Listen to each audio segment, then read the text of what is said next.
Hello and welcome to HTF Bets, the show where everything we say is always correct. Today we'll have everything you need to know about the top MLB awards from both the NL and AL sides, and once again end off with Tyler's favorite segment, so don't go anywhere because HTF Bets starts right after this.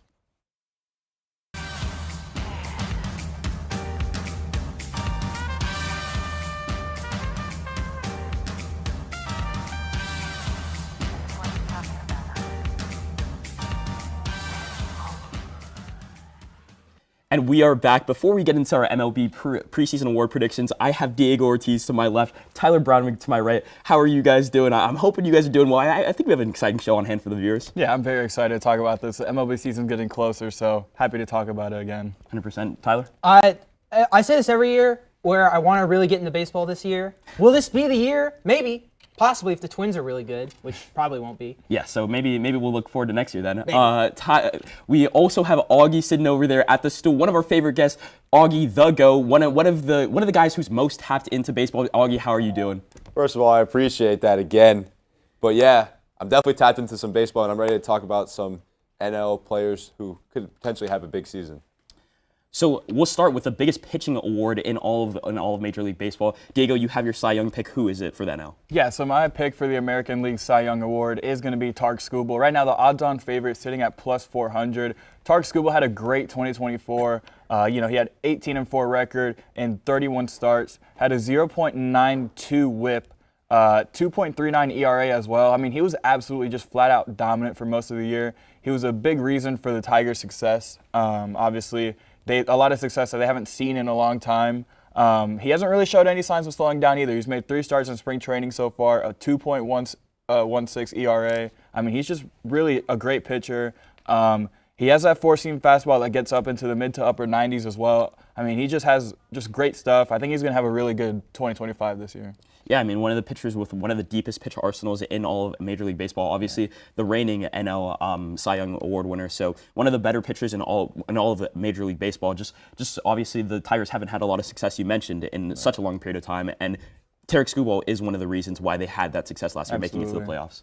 Any thoughts? I think, Tarek, obviously a great safe pick. Love the name, by the way, Skubal. It's just a great baseball name. However, I will say, sitting at plus 1,400 is Rangers pitcher Jacob deGrom. He is back. He will be back this season. And when he was pitching last year, he had a sub-2 ERA. This is still one of the best pitchers we've ever seen in recent memory, Jacob deGrom. Obviously, we've been dealing with a lot of injuries lately the past few years. But if he can get back to that form, that sub-2 ERA, I think he'd be a lock for the Cy Young. Though, obviously, this is a lot of ifs. And the biggest is his health. For sure. Yeah, no, 100%. You look at pitchers all the time. Obviously, there's a variety of different injuries. Most commonly, Tommy John is one of the ones that will knock a pitcher out for an extended period of time, especially for pitchers that have high velocity. But hopefully he stays healthy, and if he does stay healthy, there's all the makings that he can move into like maybe a back-to-back award winner of the Cy Young Award. Augie, moving on to you. You have the Rookie of the Year on the same team, actually. Another pitcher on that team. Who's your Rookie of the Year? Yeah, so like you said, Andrew, I'm going with the second Tigers pitcher who made his debut last season at the very end. I'm going with Jackson Jobe, 3rd overall pick of the 2021 MLB draft out of high school. Look, he's a guy that's dominated in the minor leagues, had a sub-3 ERA at all different levels at all of his stops at the minor leagues. Made his debut last season. He threw in 2 games, didn't give up a run. Now, I think they played against the White Sox. Take that with a grain of salt. But yeah, look, there's a little bit of a longer odds for him at plus 900. I like him because I think he's a guy, since he made his debut last year, he'll be on the opening day roster. Some of these guys that are above him, like Roman Anthony, who is sitting at plus 550, who knows if he's going to be on the opening day roster or not. The Red Sox do have a little bit of outfield injuries, so that could be he could. But I feel like they're going to want to control him to the end of so they can bring out to extend his contract for one more season. So I don't think he'll be on the opening day roster, but I think Jobe will. So I really like Jobe at plus 900 as he has elite stuff. He's got a fastball in the high 90s. He's a guy that's pretty much dominated all pitching stops in his life and in his career so far. So I really like him at plus 900. Yeah, I mean, I don't really have too many disagreements with you. Jack Caglione is just a name that I wanted to mention. We're going to get to the Royals in a second here, but I mean, he comes out of Florida. He was a two-way player in college. Do you like Jack Caglione at all? Do you think he has any shot of winning this award? He's not even listed on the list of players that could possibly do it, but I mean, he hit a 444-foot home run in spring training. He's had 3 bombs in spring training. One of the better bats for the Royals in spring training. How do you feel about him? I mean, I love Jack. Jack is an all-around stud. Now, I don't think he's going to pitch much or at all in the MLB. I think the reason Jack was not listed was because it would be really quick for him to get to the bigs, I felt like. But they are making a change. He's not going to play first base. What I've heard is he's going to play outfield to get him up there quick. Now, the Royals have Vinny Pasquantino. He's a pretty good first baseman. But the reports came out that they want him to play in the outfield so he can get immediate ABs on this Royals team. But look, he's a guy that can flat out hit. If he gets up there, he's got a good shot because he can absolutely rake and mash his balls. So, yeah, if he gets up there, that's also a guy you could look at. But like you said, he wasn't on the odds list because it's just a quick path to the bigs for him. So I think that's the reason why he wasn't on there. But he is a good pick. Yeah, Augie, I think that's really great. I just want to mention the current odds-on favorite for Rookie of the Year, Yankees outfielder Jason Dominguez. He's 22 years old, and he's been on the Yankees since he's about 16. So he's been a Yankee since I've been in high school, since back all the way when I was in high school, which is a pretty crazy thing to say. But I'm kind of surprised he is the favorite right now over like Red Sox rookie Roman Anthony. I think the big reason why is because he's going to be getting a lot of playing time with Stanton injured. Though he's currently batting below the Mendoza line in spring training, and he's just been struggling in the outfield.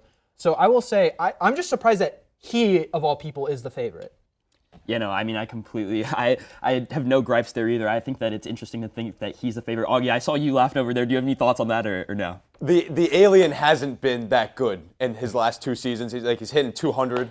So, yeah, look, it feels like Jason Dominguez has been on the Yankees, like you said, since he was 16. Like, he's been in the big leagues. He's out like 100 at-bats. So, yeah, he's got some experience, but in those ABs, he hasn't done well. So I'm staying clear of Jason Dominguez. Yeah, I mean, I would too, but we're gonna move into the MVP, the crowning award of all of like each league. Who do you have as the MLB MVP for the AL? I'm going against the grain, not picking the favorite Aaron Judge to win it again. Bobby Witt Jr., I think, with the Kansas City Royals is my pick to win MVP. He has the second best odds, sitting at plus 450. He had a stellar season with the Royals last year. 109 RBIs, 32 home runs, 31 stolen bases, just a bit under 1,000 OPS. He is at .995 for his OPS right now in spring training. Bobby Witt is just such a complete baseball player, real five-tool guy that you don't get to see real often, and he is going to establish himself fully as one of the stars and maybe one of the better players in all of baseball this season. Yeah, we mentioned it with the Tigers as well. The Royals aren't typically a team that you think are going to be amongst the top teams of the AL, but they were last year. They were one of the better teams in the AL. They obviously gave the Yankees, even the Yankees, they pushed them to a good series in the ALDS last year. I think that the Royals can make a lot of noise, and because of the fact that Bobby Witt Jr. is one of the most complete players in all of the AL, he's one of the better players. He's one of he's the best bat on that team, and he stepped up as a leader. He was one of their best players, and obviously you think he has the opportunity to win MVP this season. So I would push back on Judge a little bit just because it's Aaron Judge. He rakes balls. He's consistently hitting 40+ home runs in a season. So I mean that'd be my only pushback. But Bobby Witt Jr. There's not a whole lot I can do to defend anything against Bobby Witt Jr. At least personally. Thoughts? No, yeah, Bobby Witt Jr. is a great player. You look at like teams like the Tigers and the Royals. I mean, they're kind of just riding off basically like their main guy. Kind of like the Tigers with Tark Skubal. It's kind of the same thing we see with the Royals, where they're just kind of going as Bobby Witt Jr. goes. No, 100%.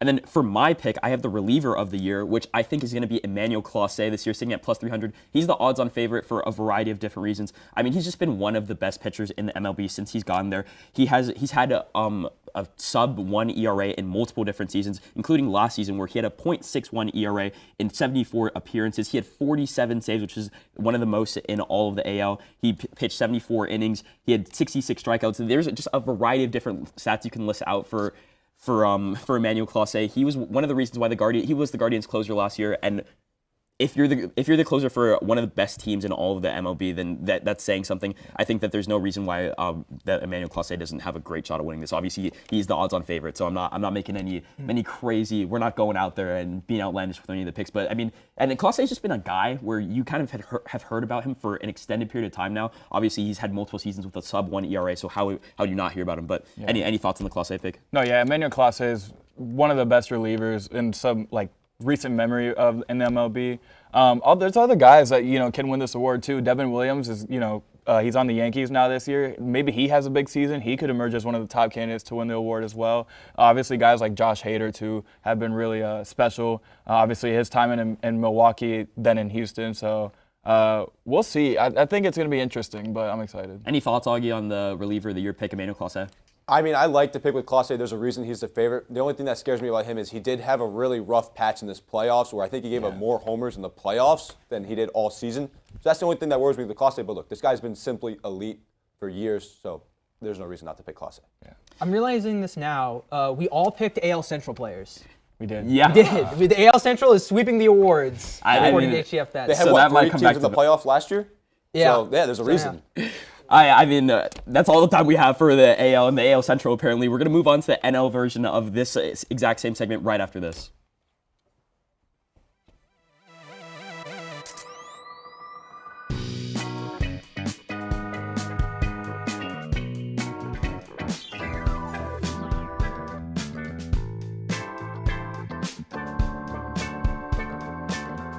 You never got me anything for my birthday. I don't even know what that is. I thought birthdays were every 100 years like the Kids' Choice Awards. What? Ah, finally, he's here, man. He's always late. Who? Marcus?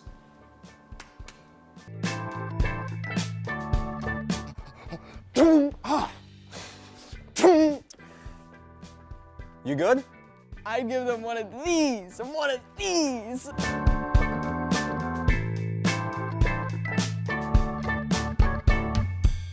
Behind every on-screen moment is a whole team of engineers and technologists. And you can be a part of such a team through SIMTY at UCF. You'll join a team of students just like you who are ready to innovate the future of TV and film. With SIMTY at UCF, you'll be able to connect with local industry pros, learn about new technology in the industry, as well as get backstage experience that really matters. Join SIMTY for a backstage pass to all of this. We meet every last Monday of the month for our general body meetings. There we discuss how new technology is being used to create new media, and we get to highlight local professionals and their specialties. On top of that, we have some site visits planned, so tune into our social media to be notified of when those will happen. So if you're ready to pull back the curtain and find out what really happens behind the scenes, join SIMTY at UCF. And we are back. Thank you for making it through the commercial. We are joined by Matthew Bracker, who sits over there in place of Augie. I mean, because I give so much praise to Augie, I think I have to mention that Matthew Bracker is also one of our MLB experts. How are you doing over there? I'm doing great. You know, spring training in full effect. I love spring training because, you know, you see all these new guys and it makes you feel hope before the start of the season, like tears you down and destroys your soul. So. Yeah, the start of a 162-game season in which everyone kind of just gets built up and then torn exactly right back down.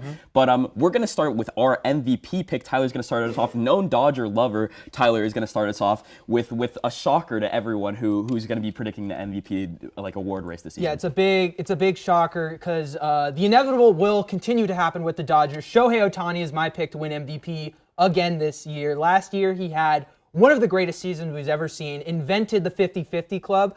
Could have maybe invented the 60-60 club, but just what is there to say about Shohei Ohtani that hasn't been said already? Right? He had 54 home runs, 59 stolen bases, 130 RBIs, an OPS over 1,000. And the big thing about this year of why I think he's going to win MVP again, he's going to be pitching again this year. Now, is he going to be pitching right at the start? It's kind of unclear. They haven't committed yet to him being like their opening day one pitcher, but he's going to be pitching again this year. Probably, if not now, it'll be probably later in the spring once the season actually starts going.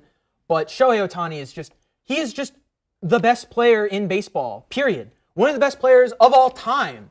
So it's hard to pick against him and just the Dodgers in general because the Dodgers are just always so great and everyone on their team is great and it's just not fair.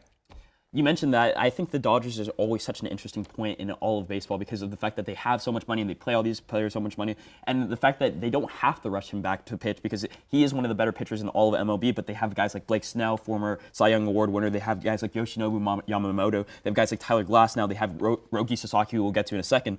All these great pitchers on this team that they don't need to rush him back if they don't need to. He can focus on batting if he wants to for the first half of the season and maybe integrate him later on into their starting pitching staff, or they can have him as maybe not opening day starter, but towards the beginning of the season. I think it's so interesting and it just gives him so much opportunity to swing that back like he was last year. 50-50 the 50-50 club isn't real until last season. Yeah, So, he can make the 60-60 club.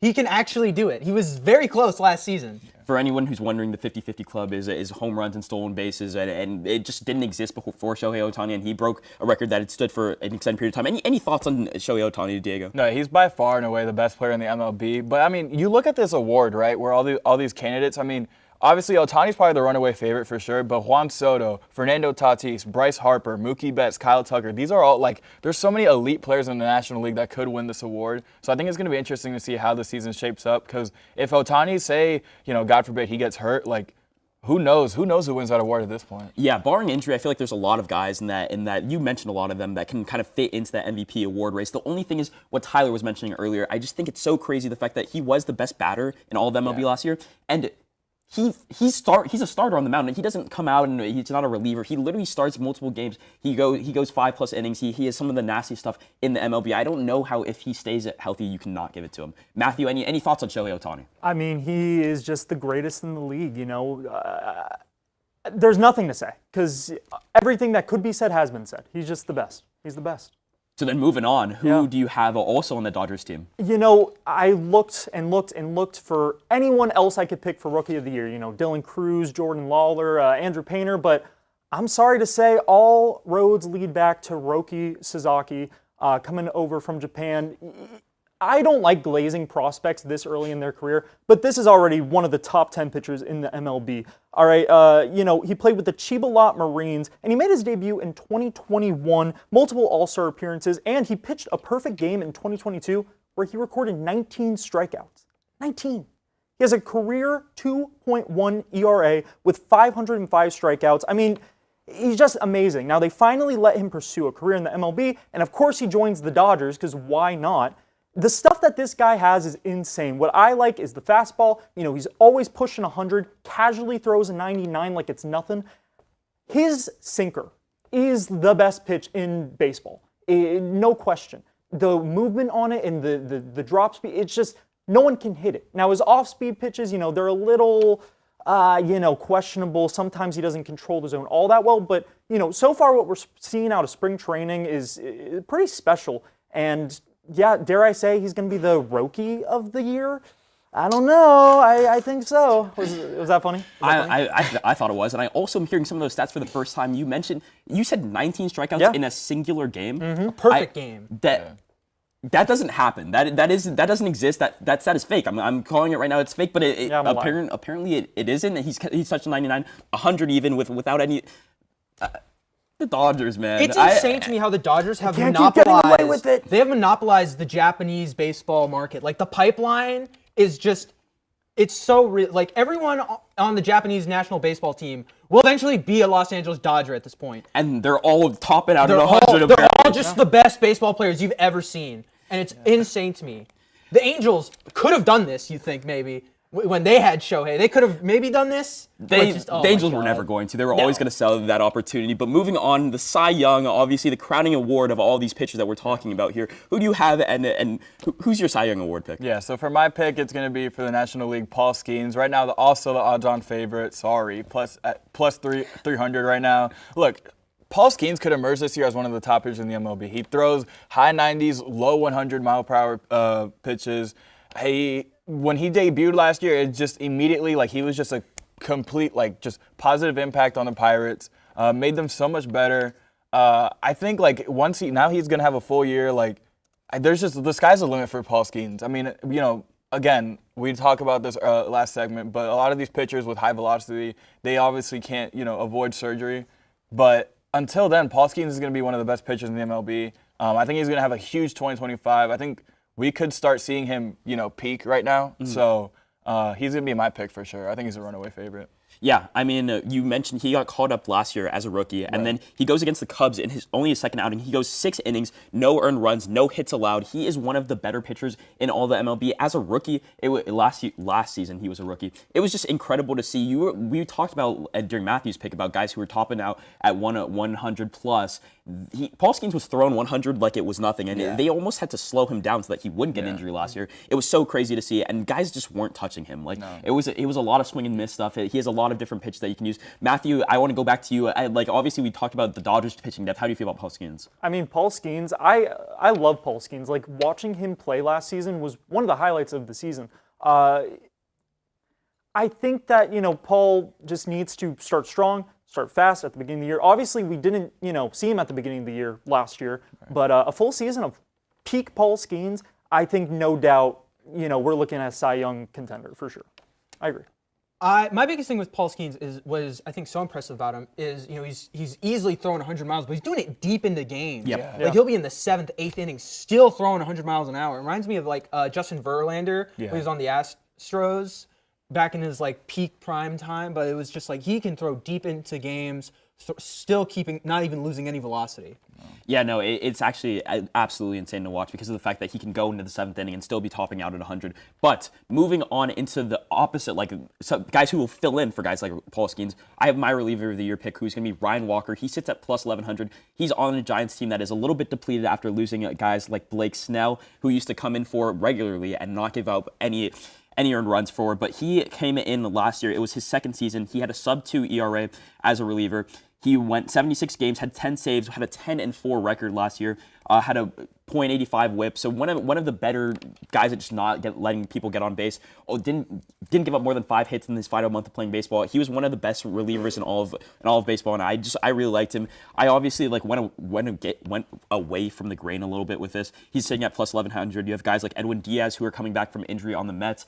Obviously, the trumpets always get me. I really like. If I was gonna pick anybody else, I wanted to go a little bit against the grain. We need something to spice up the picks a little bit because we have a lot of guys like Paul Skeens. Yeah. There's a solid shot that he wins at Cy Young. Obviously, Shohei Ohtani with the MVP, but I think it's a decent pick. Plus 1,100. It's a little bit of a stretch, but there's definitely a lot of guys that you can kind of fit into this category. Yeah, the big thing with just Edwin Diaz is will he return to that 2022 form where he had a sub .15 ERA, and it's just I don't foresee it happening. But Ryan Walker I think is a great long shot value pick. Any final thoughts on Edwin Diaz, Matthew? Do you like Edwin Diaz? I mean, I like Edwin Diaz, but honestly, I do like this Ryan Walker pick. I think it's a good value pick. I mean, he pitched a sub-2 ERA last season. I think he's one of the better relievers in the NL, so I don't hate the pick. Well, I mean, I appreciate you guys not hating on the pick because it is a little bit of a long shot. But after this, we have another long shot. That is Tyler hitting a bet on this next segment. So we'll be back right after this. I have so much fun here, guys. Hello. So I guess the crew's getting ready for the next segment on one of our amazing shows. I'm Nick Cohen, host of season 20 of Hitting the Field, and let me tell you about those amazing shows. On behalf of HTF, we hope you're enjoying today's content, but I'm here to tell you about everything else we offer here at the network. Mondays at 4, HTF Bets goes live for season 10 with 3 gamblers that, although it may not always seem like it, are here to help us all earn a little bit of extra money while we watch sports. Diego Ortiz, Tyler Brownrigg, and Andrew Gregg's ball knowledge and fun personalities make this show a fan favorite. On Tuesdays, you all loved it, so we brought it back for season 2. It's Girls Got Game, hosted by Frankie Noble, a show blending women in sports, the biggest sports news stories, and creative segments that make for a fun and engaging show. Next is everyone's favorite sports podcast, The Combine, hosted by who other than Ty Patton, an easygoing, conversational, and technical podcast dropping Wednesdays, also on Spotify at The Combine. Then tune in Thursdays at noon for the network's main show, season 20 of Hitting the Field, hosted by me. Here, we'll cover any sport, any topic, any story, no matter how obscure. We love some football, basketball, hockey, F1. We also cover baseball, soccer, and we even have to show the UFC love sometimes. Penultimately, TGIF, because Friday is nighttime, hosted by Kathleen Moore and Matthew Bracker. Season 8 of Nighttime is where you'll turn to for all things March Madness, UCF sports, and other collegiate events.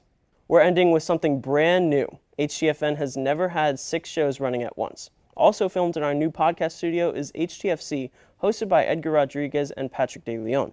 Football, or soccer in America, is the most popular sport in the world. Across multiple leagues and cups, soccer is a year-round sport, and HTFC is your news source to stay updated. Also on Spotify, by the way, at HTFC. Outside of our 6-show roster, be sure to tune in to our other content, such as the Studio Days vlog, run by our vlog squad of Brianna St. Jean, Michaela Croker, Ashley Rowe, and Ben Huber. Make sure to follow us on our social medias like Instagram, Facebook, and X to stay updated on all HTFN news. Remember to subscribe right here on YouTube, leave a like and comment. And with that, I think we're ready for your next segment. I'm Nick Cohen. Thank you for your continued support, and back to your regularly scheduled programming.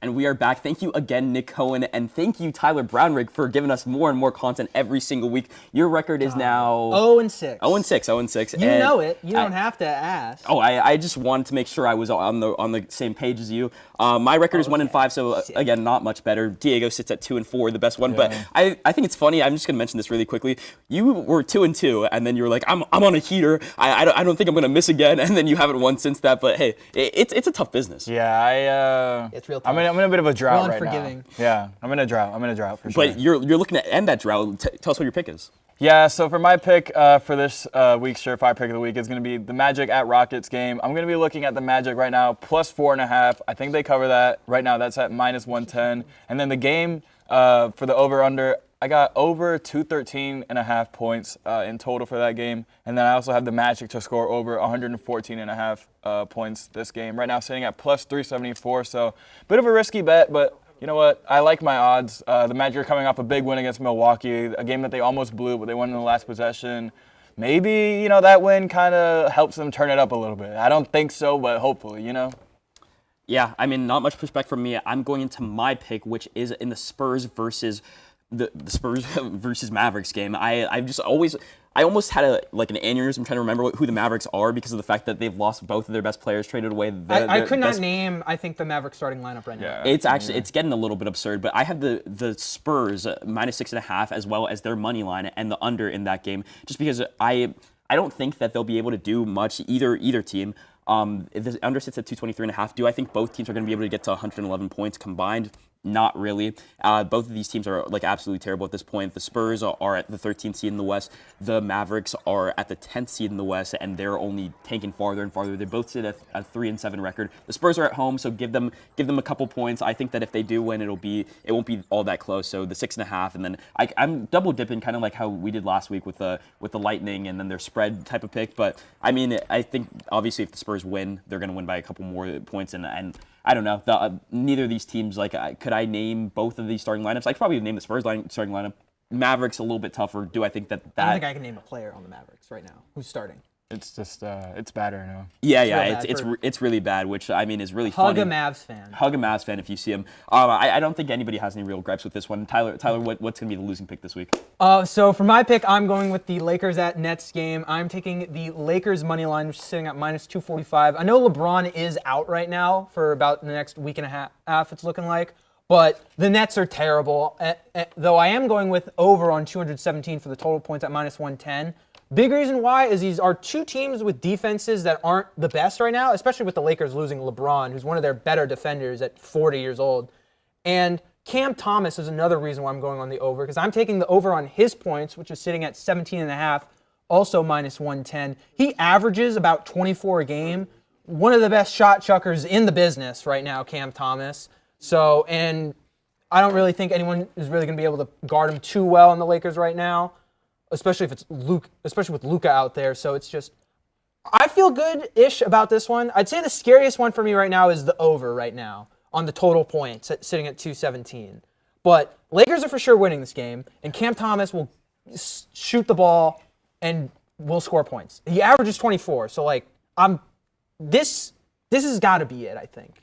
Yeah, if there's going to be any pick that I think is even remotely close, I think this one could be it. Obviously, you mentioned Cam Thomas. He's one of the best shot chuckers in the league, and there's not the Lakers are a good defensive team, don't get me wrong, but if you have a guy like Luka guarding him, I think he'll be able to get over 17.5 points. Then you look at the rest of the picks, Lakers money line. This is going to be one of the games that they need to win if they're going to hold on to that second seed. They're only 2 games ahead of the 5th seed right now. So if they want to stay in that playoff race where they have a good seed, I think that they need to win this game, especially against a Nets team. For sure, and I think it'll be interesting to see Luka, kind of how he plays without LeBron with the rest of this Lakers team against a bad team. So I'm excited for this one. Yeah, I mean, I'm excited to see the under hit, though, and Tyler lose another bet, but that we'll update you guys after spring break. We're taking a little bit of a hiatus. Tyler, if I do win, the break will be needed. Tyler, you know what? Nah, never mind. I was gonna give you a compliment if you won. Maybe you can celebrate next week, but there is no next week, and we will see you in 2 weeks after spring break. Thank you guys again for tuning in, and 2 weeks from today, 4 p.m. Be here on the network.